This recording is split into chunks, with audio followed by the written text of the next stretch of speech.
তো বন্ধুরা, আবার একটা নতুন রেসিপি নিয়ে তোমাদের মাঝে চলে এলাম।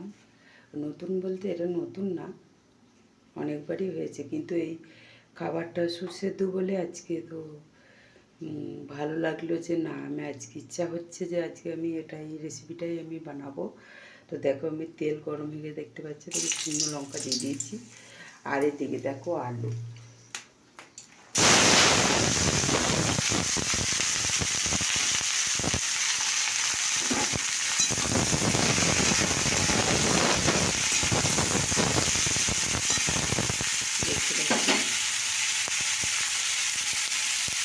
আর এদিকে দেখো তোমার শুকনো লঙ্কা দিলাম তেলের উপরে, আর এদিকে দেখো 5 ফোড়ন দিলাম।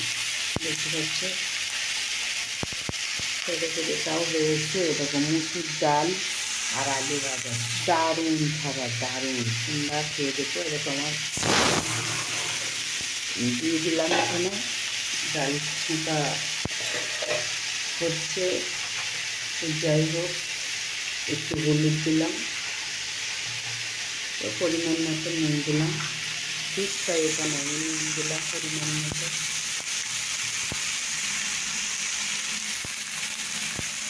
আর এটা একটু হলুদ, সামান্য একটু লঙ্কা দিয়ে দেবে, নাড়াচাড়া করবে। তো দেখো বন্ধুরা, হচ্ছে আলুটা কত সুন্দর একটু ভাজা হচ্ছে, আরও ভাজা হবে। তো দেখো বন্ধুরা, ডালটা কীরকম ফুটছে দেখো। তো ডালটা আমার হয়ে গেছে, আমি অফ করে দিলাম, ঢাকাও দিয়ে দিলাম। এবার আলু ভাজাটা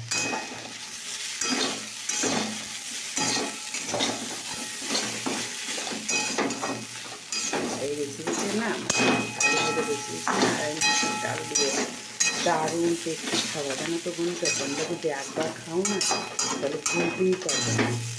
যেহেতু আমি ডাল অতটা ভালোবাসি না, তবু আমি খাই, অল্প খাই, বেশি মানে সেরকম আমি পছন্দই করি না। তো দেখো, এইদিকে আবার বাসন দিয়েছে, বাসন কটা ধুয়ে নিতে চলো। তো দেখো বন্ধুরা, বাসন কাটা কিন্তু ধোয়া হয়ে গেছে। তো চলো আবার রেসিপিটাকে দেখি।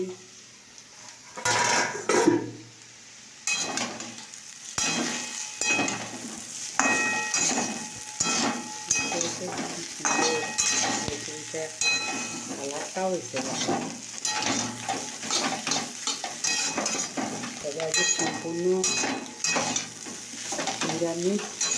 নিরামিষ বলতে মুসুর ডালটা হচ্ছে, ডালই আর এই আলু ভাজা রেসিপি আজকে সকালে হলো। এটা আমি বৃহস্পতিবারে রেকর্ড করছি, সেই জন্য আজকে নিরামিষ বলে আজকে নিরামিষ খাবারটাই হলো। কিন্তু এই ভিডিওটা আমি আগামীকাল ছাড়বো সকালে, তখন তোমরা দেখতে পাবে। যেহেতু কালকে যেটা আমি ভিডিও বানাই, আগের দিন বানিয়ে তারপরে আমি ছাড়ি, বুঝতে ব্যাপার। তো দেখছি আমার রেসিপিটা কিন্তু হয়ে গেছে। দেখতে পাচ্ছি এটা কেমন লাগবে তোমাদের, এই রেসিপিটা অবশ্যই কমেন্ট করে জানাবে।